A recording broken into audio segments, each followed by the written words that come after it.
you have the president, but above the president you have the Murshidul Am, the spiritual leader. This is something brought in from the Ikhwan, the president.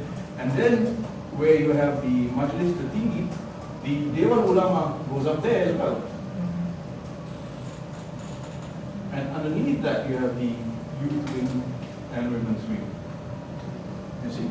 So from post-82 onwards, the religious wing becomes more and more powerful in the Islamic Party. But throughout the time of Dr. Burhanuddin, PAS is an Islamic party for an Islamic state, but an Islamic state defined by party ideologues rather than ulama. Ulama are actually very weak in PAS at the time because they saw themselves as Islamist activists. It was an Islamist activist party made up of school teachers, labor activists who were Muslims. It was not an ulama party. The ulama party only emerges from 1982 onwards after the fall of Asri Muda. So that sort of Islamism that you're talking about is a relatively new phenomenon. It's a relatively new phenomenon in Malaysia. And then the key dates are, of course, 1979, because apart from the Iranian Revolution, remember in 1979, Pakistan declares itself as the world's first Islamic republic before Iran.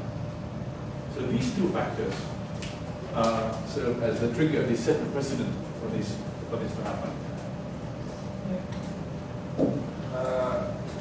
I want to know how the response of Malaysia during Sukarno confrontation against Malaysia in about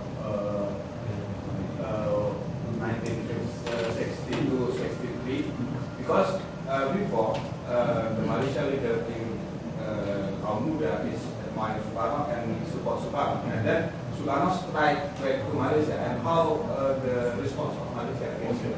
That's very, very important because it had, now, as I said, a lot of these younger nationalists, younger Islamists were members of the PNI, and they were also supporters of Sukarno in particular. Now, with the declaration of Konfrontasi, many important things happened. Don't forget, at Konfrontasi time, 1962, there were 20,000 Malaysian students in Sumatra and the Pesantren. 20,000. As soon as Konfrontasi begins, all 20,000 are taken back to Malaysia and sent to Arab countries. Wow. This radically changes the direction of Malaysian Islam as a result. This is something people always forget. 20,000 in Sumatra alone, we have 20,000 Pesantren. Where in Arabia? Where in across Sumatra. Where in Arabia? Huh? Where? Primarily Saudi Arabia and Egypt.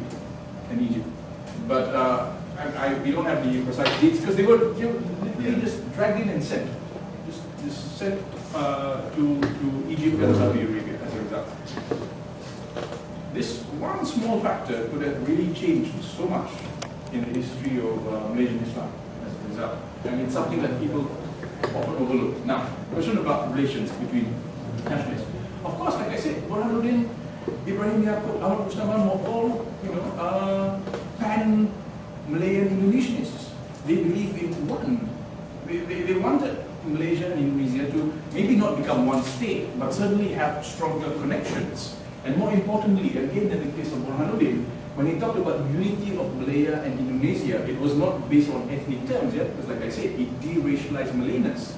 So it was not like, let's all the pre-Bumi come together and kick out the Chinese or something. He really believed in one common Southeast Asian community, including all the diaspora races. He was really, ahead of even ASEAN at the time.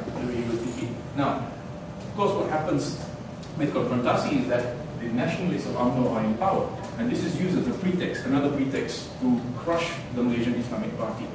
Because when Konfrontasi begins, Burhanuddin and many of the left-leaning Malay nationalists were supporters of Sukarno and the Indonesia Project State. What happened was that Burhanuddin, one of the reasons why Burhanuddin was put in jail was because he was accused of being pro-Indonesian. That was one of the charges against him, that he was actually a secret agent of the Indonesians working to further Konfrontasi in Malaysia.